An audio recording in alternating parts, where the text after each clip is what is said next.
राधे राधे मित्रों, जय गौ माता। एक किसान को अपने खेतों में यदि गोबर की खाद का प्रयोग करना पड़े तो उसको कितनी मात्रा में गोबर की खाद की जरूरत पड़ेगी।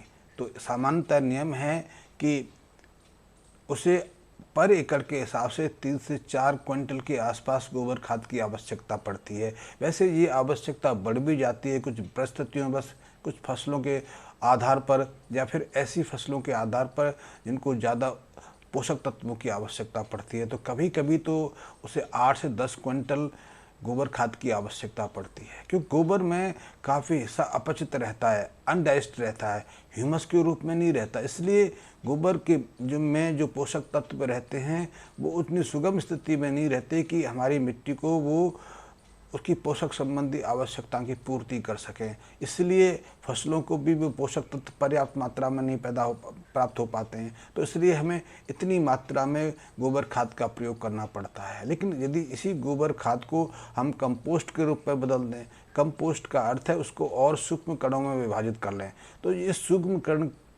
करण की प्रक्रिया के लिए हम केंचुओं की मदद लेते हैं, क्योंकि केंचुओं का आहार है गोबर।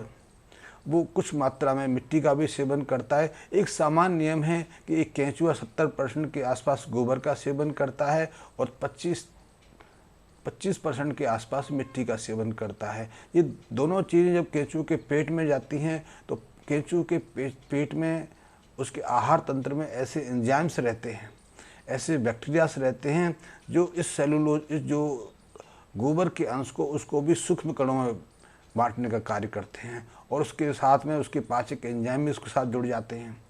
पाचक एंजाइम भी जुड़ जाते हैं, गोबर और सूक्ष्म कणों में विभाजित हो जाता है। तो जो उसका मल रूप में बाहर आता है उसको हम वर्मी कंपोस्ट कह देते हैं, कंपोस्ट कह देते हैं। तब वो अपना अधिकतम अंश पृथ्वी को दे पाता है, भूमि को दे पाता है। तो ऐसे में यदि गोबर खाद की तुलना में वर्मी कंपोस्ट को प्रयोग करना हो तो उसकी मात्रा आधी से भी कम रह जाती है। आधी से कम मात्रा में हमारे खेत की आवश्यकताएं पूरी हो जाती हैं, क्योंकि यदि उन्हें खनिजों की आवश्यकता है तो नाइट्रोजन की आपूर्ति 2 क्विंटल के आसपास वर्मी कंपोस्ट सहजता से पूरी हो जाती है। फास्फोरस की आवश्यकता भी 2 सवा 2 क्विंटल की से पूरी हो जाती है। पोटासियम की आवश्यकता तो 1.5 क्विंटल के आसपास ही पूरी हो जाती है। फिर और जो दूसरी चीज़ें हैं, क्योंकि पृथ्वी को, हमारी भूमि को तो कैल्शियम की भी आवश्यकता है, लोहे की भी आवश्यकता है, कॉपर की भी आवश्यकता है, जिंक की भी आवश्यकता है। तो इन सब खनिज तत्वों की आपूर्ति के लिए कम से कम हमें 2 क्विंटल वर्मी कंपोस्ट, और यदि गोबर खाद के रूप में देखा जाए तो कम से कम 4 क्विंटल गोबर खाद की आवश्यकता पड़ती है।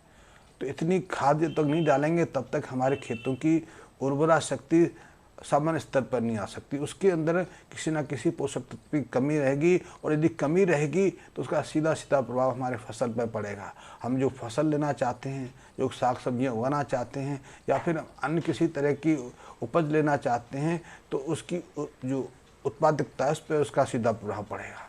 इससे फसलों में रोग लगने की भी संभावना रहती है, उसकी ग्रोथ प्रभावित हो जाती है, पूरी ग्रोथ विकसित नहीं कर पाते हैं। या फिर फ्लावरिंग के समय जब पौधों में फूल आने की प्रक्रिया शुरू होती है तब उसमें देरी हो जाती है। देरी हो जाने से एक मौसम का प्रभाव पड़ जाता है।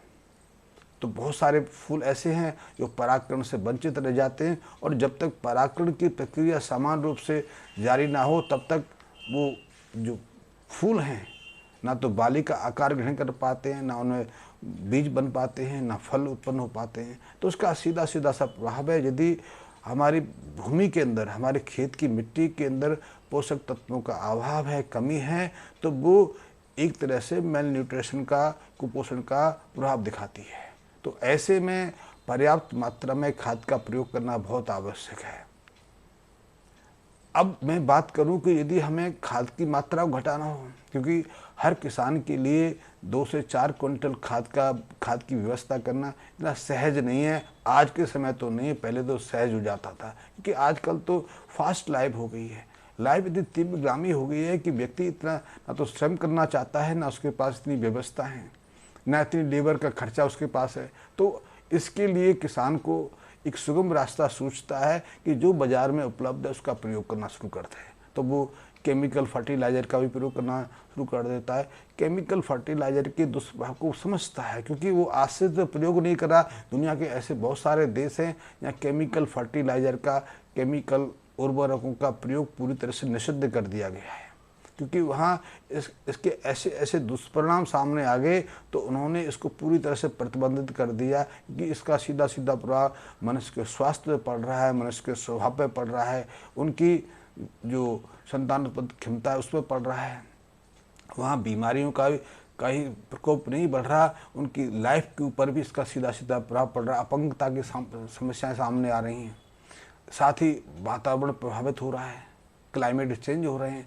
इस समस्या को लेकर तो पूरी दुनिया त्रस्त होती है और हो रही है, और किसान इन सारी समस्याओं से पूरी तरह से सचेत है, जानू है। लेकिन उसके सामने परेशानी ये आती है कि वो यदि अपने खेतों में खाद का प्रयोग नहीं करेगा तो उसकी फसल पर इसका सीधा सीधा प्रभाव पड़ेगा। तो उसके सामने दो अवसर हैं, दो उसके पास रास्ते हैं। या तो वो वर्मी कंपोस्ट की तरफ, प्राकृतिक खाद की तरफ लौटे, या फिर उस केमिकल फर्टिलाइजर का प्रयोग करे। लेकिन इसमें एक समस्या और भी आ जाती है।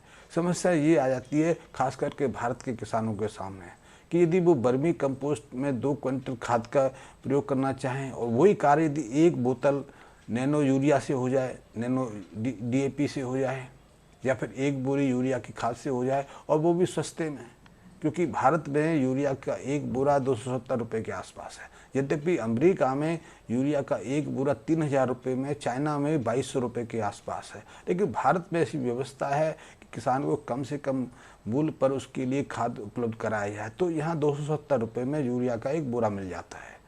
अब बोरे की भी ज़रूरत भी नहीं है, क्योंकि बोरे में भी यूरिया पूरी तरह से काम नहीं आ पाता, 70-80% व्यर्थ चला जाता है। तो अब नैनो यूरिया की बोतल आने शुरू हो गई, लिक्विड रूप में यूरिया की खाद मिलने लगी है। तो उसमें 1 बोतल से वो 1 एकड़ भूमि को खाद संबंधी ज़रूरत को पूरा कर सकते हैं, वो भी 270 रुपये में। तो ऐसे में वो गोबर से बनी खाद का प्रयोग या वर्मी खाद का प्रयोग करके इतना खर्चा क्यों उठाना चाहेगा? तो समस्या उसके सामने आ जाती है। तो ऐसे में हमें एक रास्ते निकालने की आवश्यकता है। रास्ता ये है कि हम यदि 2 क्विंटल वर्मी कंपोस्ट का प्रयोग करते हैं, तो पूरी वर्मी कंपोस्ट तो हमारे खेत पे काम नहीं आती है। उसमें भी कुछ पोषक तत्व रहते होंगे जो हमारे लिए बहुत महत्वपूर्ण है, जो महत्व दिखाते हैं। जैसे उदाहरण के रूप में, एक गाय पर डे 35-36 किलो के आसपास चारा खाती है। उसमें से उस चारे में भी आधे से ज़्यादा हिस्सा तो पानी का रहता है। कई बार तो चारे में पानी की मात्रा और बढ़ जाती है यदि वो हरा चारा खाती है। तो यदि 35 केजी उसने चारा खाया, उसमें 40-50% पानी निकल गया, यानी कि उसकी चारे के रूप में आपूर्ति 15 केजी के आसपास है। और 35 किलोग्राम चारा खाने के बाद वो 7 केजी के आसपास गोबर का त्याग करती है। यानी कि उसके शरीर में 7-7.5 चारा ही प्रयोग हो पाया, उसी से उसने अपनी आवश्यकताओं को पूरा किया, उसके शरीर की पोषक तत्व संबंधी ज़रूरतें पूरी हुई। यानी यदि 7 केजी गोबर को अलग कर दें, 50% पानी को अलग कर दें, तो उसके लिए मूल्यवान सिर्फ 7 केजी चारा रहा। अब 7 केजी चारा में भी तो बहुत सारे पदार्थ रहते हैं, सभी पदार्थ तो उसको काम में नहीं आ जाते। क्योंकि यदि गोबर की बात करें तो गोबर में भी आधा हिस्सा, आधे से भी ज़्यादा हिस्सा तो ऐसे आहार का होता है जो पचता नहीं है, जो अपचित रह जाता है, जिसको हम सेलुलोज कहते हैं। और यही सेलुलोज जब खेतों में पहुंचता है तो खेत के काम भी नहीं आता। खेत के काम तो गोबर का तरल भाग ही काम आता है।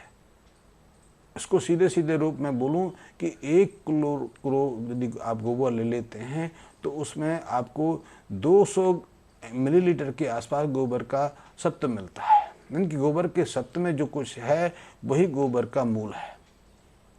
एक मायने में वैसे तो सेलुलोज की अपनी उपयोगिता है, वो भी बहुत तरीके से प्रभावशाली है, उसके भी जो गुण हैं विशिष्ट हैं, उनका प्रयोग भी बहुत तरीके से होता है।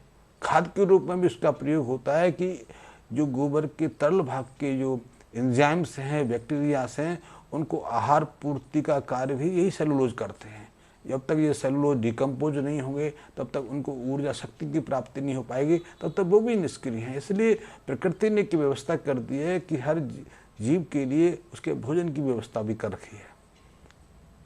लेकिन यदि हम खाद के रूप में गोबर का प्रयोग करना चाहें, यदि यही गोबर सूख जाए, बाहर आके सूख जाए, तो उसका अधिकांश हिस्सा निष्क्रिय हो जाता है, किसी काम का नहीं है। इसलिए सूखा गोबर का खाद डालने का हमारे यहाँ प्रचलन नहीं है। ये अनुभव की बात है कि यदि आपने सूखा गोबर डाल दिया तो वो निष्प्रभावी, वो बेकार है। आपने ताज़ा गोबर डाल दिया तो वो ज़्यादा सक्रिय हो जाता है, तो नुकसान कर देता है, क्योंकि उसमें जो नाइट्रोजन है सक्रिय अवस्था में रहती है, तो वो जड़ों को गला देता है। तो हमें तो ऐसी खाद की आवश्यकता रहती है इस जो ह्यूमस स्टेज में हो, इसमें नमी भी हो, जिसके बैक्टीरिया सक्रिय अवस्था में हो, कि यही सक्रिय बैक्टीरिया गोबर के साथ बाहर त्याग के उसको ह्यूमस में बदलते हैं और वहाँ विद्यमान बहुत सारे जो बायो प्रोडक्ट हैं उनका डिकम्पोजिशन करने का कार्य करते हैं। तो यदि आप, एक सामान्य सा नियम है कि यदि आप उस गोबर के सार तत्व को अलग करके उसका खाद के रूप में प्रयोग करें तो वही लाभ प्राप्त कर सकते हैं जो गोबर के संपूर्ण गोबर के रूप में प्राप्त करते हैं। क्योंकि जो लाभ आपको उससे होगा वही से होगा, क्योंकि वही तो मूल तत्व इसमें है। लेकिन इसमें भी समस्या है। समस्या ये है कि 200 ml गोबर के सार तत्व से आप 1 एकड़ को कैसे सिंचाई करोगे, कैसे उसे मिश्रित करोगे। हाँ, एक हल है कि एरीगेशन के माध्यम से कर दें, एरीगेशन के माध्यम से करें या स्प्रे के माध्यम से करें।